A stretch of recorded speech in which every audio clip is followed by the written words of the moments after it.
যদি বুঝাতে পারেন যে এটা আসলে ভালো কাজ, তারা আসলে সেই ক্ষেত্রে তাদের নৈতিক জায়গা থেকে অনেক ক্ষেত্রে সমর্থন দেয়। একটা উদাহরণ বলতে চাই, এখানে দীর্ঘ সময় ধরে গত 16 বছর ধরে আমাদের নদী ভাঙ্গনজনিত কারণে যারা তাদের ঘর বাড়ি হারিয়েছে তাদের জন্য সরকারিভাবে ভূমি বন্দোবস্ত দেওয়া হয় বিভিন্ন দাগ কেন্দ্রিক বিভিন্ন এরিয়া ভিত্তিক। সেই ভূমি এটা বিএনপি আমলে মানে এর আগে জনাব ফজলুল আজিম সাহেব এমপি ছিলেন, ওনার আমলে বন্দোবস্ত হয়েছে।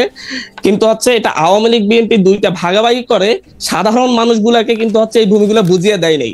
কিন্তু গভর্নমেন্টের জায়গায় এই বিষয়টা ছিল যে হচ্ছে গভর্নমেন্ট কিন্তু হচ্ছে যখন বুঝিয়ে দেয় হিসাবে হচ্ছে আমাদের আজাদি, 71 আমাদের মুক্তি, 24 আমাদের অস্তিত্ব। আমরা 47-এ ব্রিটিশদের থেকে আজাদি পেয়েছি, 71-এ এসে পাকিস্তানি শোষকদের কাছ থেকে মুক্তি পেয়েছি, 24-এ আমরা ভারতীয় যে আগ্রাসন সেটা থেকে নিজেদের অস্তিত্ব রক্ষা করেছি। যারা মাসুদ করে যে এই জায়গায় আছে ধরে নিয়েই বুঝিয়ে দেয়, কিন্তু আমাদের এই জায়গায় 16 বছর যাবত কাউকে সেই জায়গায় যেতে দেওয়া হয় নাই। যখন এই বিষয়টা নিয়ে আমি হাসান আরিফ স্যারের সাথে একদিন কথা বলেছিলাম, তার মানে এই জায়গায় হচ্ছে মানুষ প্রশাসন খুব সাহসী ভূমিকা রেখে তারা এই জায়গায় হেল্প করে মানুষজনকে জমিগুলো বুঝিয়ে দিচ্ছে। রাইট। জনাব হান্নান মাসুদ, আপনার কখনো এরকম সন্দেহ হয় নাই যে এখন যেহেতু প্রশাসনে বা সরকারে আপনার বন্ধু বান্ধবেরা আছেন সেহেতু আপনার জন্য কাজটা সহজ হচ্ছে? না, আমি সেটা মনে করছি না। আমি মনে করছি প্রশাসনের যেহেতু এখন প্রশাসনে এবং সরকারে যেহেতু এখন আওয়ামী ফ্যাসিস্টের দোসরগুলা নেই, সেহেতু হচ্ছে এখন যেহেতু দেশপ্রেমিক অধিকাংশ দেশপ্রেমিক মানুষ আছে, সেই ক্ষেত্রে দেশের যে কোনো ভালো কাজের জন্য তারা সহযোগিতা করছে এবং আমাদের জন্য এটা ভালো হচ্ছে। ধরেন এখন বিএনপি ক্ষমতায় থাকলেও আপনারা প্রশাসনকে এরকম বুঝাতে পারতেন, এরকম মনে করতেন? আমি একটা জিনিস মনে করি, বিএনপি ক্ষমতায় থাকলেও যদি আমাদের সাবেক এমপি ফজলুল আজিম সাহেব উনি যদি এমপি হতেন, উনি নিজে এগুলো অনেকগুলো উনি নিজেও সমাধান করতে পারতেন, কারণ উনি অত্যন্ত মানুষকে ভালোবেসে অনেকগুলো কাজ করে গিয়েছেন। এটা আমরা ওনাকে এখনো এই জন্যই শ্রদ্ধা করি। ফ্যান্টাস্টিক। যে নোয়াখালীর দ্বীপ উপজেলা হাতিয়া আপনার এলাকা, সেখানে আপনি রাজনৈতিকভাবে সক্রিয় হয়েছেন। আপনি কি মানে সেখান থেকে নির্বাচন করবেন, কি করবেন? মানে রাজনৈতিকভাবে সক্রিয় অর্থ হচ্ছে গত কয়েক মাসে হাতিয়ার উন্নয়ন নিয়ে কাজের বিষয়ে প্রকাশ্যেই বক্তব্য রাখছেন। সরকারি কাণ্ডেও আমরা শুনেছি যে হাতিয়ার উন্নয়নে, হাতিয়া যাতে একটু ভালো বাজেট পায় সেখানে আপনি ভূমিকা রাখছেন, কিন্তু কিভাবে রাখছেন, কি করছেন সেটা একটু আমাদেরকে একটু বলেন জনাব হান্নান মাসুদ। ধন্যবাদ জানাচ্ছি খালেদ মহিউদ্দিন ভাইকে। খালেদ মহিউদ্দিন ভাই আমার অনেক পছন্দের একজন সাংবাদিক। দীর্ঘ সময় ধরে ওনার এই টকশো মনে হয় আমি একটাও মিস দিই নাই। আর ফজলুল হক ভাই তো হচ্ছে ওনার সাথে 2-1টা টকশোতে যাওয়া হয়েছে। উনি যে প্রকাশ্যে বীরের বেশে কথাগুলা বলেন, ওনার একটা নিজস্ব অবস্থান আছেন এবং উনি কখনো যতই সমালোচনা হোক, যত কিছু হোক, যতই ভয় থাকুক, উনি কখনো তার নিজের অবস্থান থেকে সরে দাঁড়ান নাই। এই দিকটা থেকে আমার ভাইকে অনেক পছন্দ। আমি দ্বীপ হাতিয়া হচ্ছে একটি দ্বীপপুঞ্জ, আশপাশে আরো 30টি দ্বীপ আছে ছোট ছোট। এই দ্বীপ উপজেলায় দীর্ঘ সময় ধরে হচ্ছে আপনার একজন জলদস্যু এবং তার পরিবার শাসন এবং শোষণ করে আসছে। আমার এই দ্বীপ হাতিয়ার জন্য তো হচ্ছে সরকারের কাছ থেকে প্রচুর বরাদ্দ প্রতি বছর প্রতিটি উপজেলার জন্য বরাদ্দ হয়। আপনাকে আমি যদি বলি যে একবার আমাদের দ্বীপ হাতিয়াতে ঘুরে আসেন, ওখানকার নট এ সিঙ্গেল একটা রাস্তাও ওখানকার মানে হচ্ছে পাকা নেই। প্রতিটি রাস্তা ভেঙে চুরে এবড়ো থবড়ো অবস্থায় আছে। মানুষজনের যে কষ্ট, একটি মাত্র প্রায় 7.5 লক্ষ মানুষের জন্য একটি মাত্র হসপিটাল, যেই দ্বীপ থেকে আপনার হচ্ছে ট্রলারে করে মানুষকে যাতায়াত করতে হয়, সেই দ্বীপের একটি মাত্র হসপিটাল 50 শয্যা বিশিষ্ট, শুধুমাত্র 4 জন ডাক্তার দিয়ে চলছে দীর্ঘ সময় ধরে।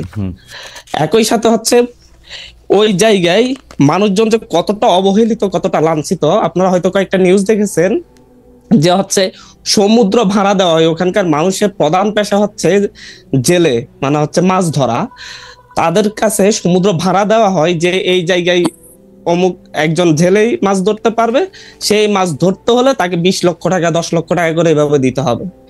এর আগে এই কাজটা করতে হচ্ছে সেই জলদস্যু, উনি এটা চালু করে এসেছেন। মাসুদ, যদি একটু অনুমতি দেন, মানে আপনি ধরেন বাংলাদেশের সব জায়গায় এরকমটা তো চলেই আসছে, সেটা আমি বাদ দিয়ে আমি আসলে জানতে চাই যে এই সরকারি কাণ্ডে হাতিয়ার উন্নয়নে আপনি কিভাবে ভূমিকা রাখছেন? মানে আপনার এটা ফজলুল ভাই আরো ভালো বলতে, আপনার লুকাস স্ট্যান্ডার্ডটা কি? মানে আপনি ওই এলাকার আমি অবশ্যই আমি অবশ্যই বলি, আমি হচ্ছি দ্বীপ উপজেলা হাতিয়া উপজেলার একজন মানুষ, হাতিয়ার একজন নাগরিক, এবং হচ্ছে ওখান থেকে আমি উঠে আসা, মানে ন্যাশনালি একটু পরিচিতি পাওয়া একজন মানুষ।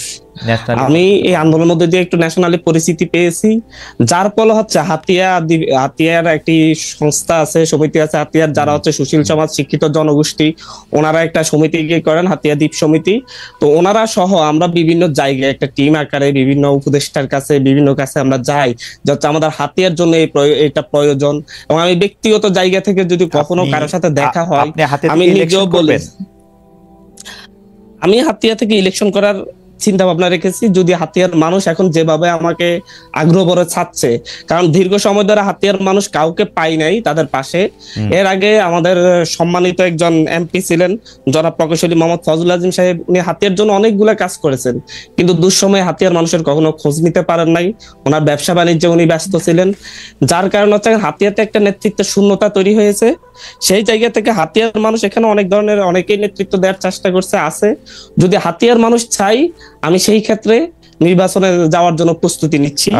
তবে তার আগে আমরা অন্তত হাতিয়ার মানুষের যে দুর্দশাটা, আমার যে ন্যাশনাল পরিস্থিতি হয়েছে, যে জাতীয় পরিস্থিতিটা আছে, এটাকে কাজে লাগিয়ে আমি চাই যে হচ্ছে নির্বাচন হবে পরের বিষয়, তার আগে আমি যেন হাতিয়ার মানুষের স্বাস্থ্য সেবা, যাতায়াতের যে অবস্থা, এগুলার একটা পরিবর্তন আনতে চাচ্ছি। জাতীয় পরিচিতি নিয়ে আপনাকে একটু আপনার নজরে নিশ্চয়ই এসেছে, আমি একটু আপনার নজরে আনি যে অনুসন্ধানী সাংবাদিক জনাব জুলকারনাইন সায়ের তার ফেসবুক পোস্টে লিখেছেন, নিজের এলাকা হাতিয়ায় এমন আচরণ করছে, আপনার কথা, যে যেন শেখ হাসিনা সরকারকে সে একাই পতন ঘটিয়েছে। এমন সংবাদও পেয়েছি যে সে টাকার বিনিময়ে ছাত্রলীগ ও আওয়ামী লীগের কর্মীদের পুনর্বাসন করছে। খুবই বিশ্বাসযোগ্য কিছু মানুষ, আমি তার কোটেশনের মধ্যে রাখছি, আমাকে জানিয়েছেন সরকারি টেন্ডার পাইয়ে দিয়ে সে বিপুল পরিমাণ টাকা বানাচ্ছে। তারপরও আমি এসব ছোটোখাটো কর্মকাণ্ড নিয়ে কিছু লিখতে চাইনি। একটু কি আপনি বলবেন যে মানে? না, জুলকারনাইন সাহেব ভাই আমার একজন সম্মানিত মানুষ, আমি ওনাকে শ্রদ্ধা করি। আন্দোলনের সময়ে ওনার সাথে অনেকবার যোগাযোগ হয়েছে, উনি অনেকগুলো অভিযোগ এনেছেন, ওনার সাথে আমার পরবর্তীতে কথা হয়েছে, উনি অনেকের কাছে শুনেছেন। আমি ওনাকে বলেছি যে হচ্ছে ভাই, আপনি আপনার যে ইন্টেলিজেন্স কিংবা অনুসন্ধানী লোকজন আছে, ওনাদেরকে পাঠান, হাতিয়াতে দেখে আসুক আসলে হাতিয়াতে আওয়ামী লীগকে কারা পুনর্বাসিত করছে, আর হচ্ছে কিভাবে আওয়ামী লীগের বিরুদ্ধে আমার অবস্থান নিয়েছি। এবং একই সাথে হাতিয়া উপজেলায় এই যে সিএনজি স্ট্যান্ড থেকে চাঁদাবাজি করে প্রতিটা জায়গা থেকে, হাতিয়া এটা বন্ধ। ঘাট কেন্দ্রিক চাঁদাবাজি সেটা হাতিয়াতে বন্ধ, শুধুমাত্র আমার এই শক্ত স্ট্যান্ডের কারণে সম্ভব হয়েছে। না হয় বাংলাদেশের প্রতিটি জায়গায় যে পরিমাণ চাঁদাবাজি হচ্ছে আওয়ামী লীগ যাওয়ার পরে অন্য দল, সেটা হাতিয়াতে চলমান থাকতো। এবং এই ক্ষেত্রে যদি হচ্ছে প্রতিবাদ করার মতো কেউ থাকলে, ভাই আমি একটু শেষ করি, প্রতিবাদ করার মতো কেউ না থাকলে তাহলে এটা খুব ভালোভাবে চলতে থাকে। তো হচ্ছে প্রতিবাদের ভাষা একটু রূঢ় হয়, যেহেতু আমি প্রতিবাদ করছি সেহেতু অনেকের কাছে এটা মনে হতে পারে যে হচ্ছে যে ও একটু রূঢ় ভাষায় কথা বলছে, ও একটু হচ্ছে নিজেকে। আমার প্রশ্নটা শুনেন, আপনি তো হাতিয়ার নাগরিক বা হাতিয়ার সন্তান, আগেও ছিলেন পরেও আছেন, মানে 5 আগস্টের আগেও ছিলেন, 5 আগস্টের পরেও আছেন। সেই সময় যে কাজগুলি চলতেছিল, ধরেন চাঁদাবাজি চলতেছিল, সেগুলি তো আপনি তখন বন্ধ করতে পারেন নাই বা চান নাই নাকি? চেয়েছিলেন? না, আমরা তখনও চেয়েছি, কিন্তু আমাদের সেই ধরনের স্ট্যান্ডটা নিতে পারি নাই। কারণ হচ্ছে আমাদের পজিশন দুর্বল ছিল।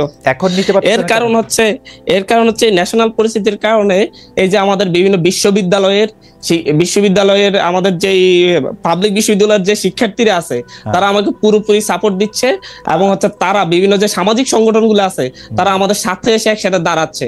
ফজলু ভাই অনেক সুন্দর কথা বলেন।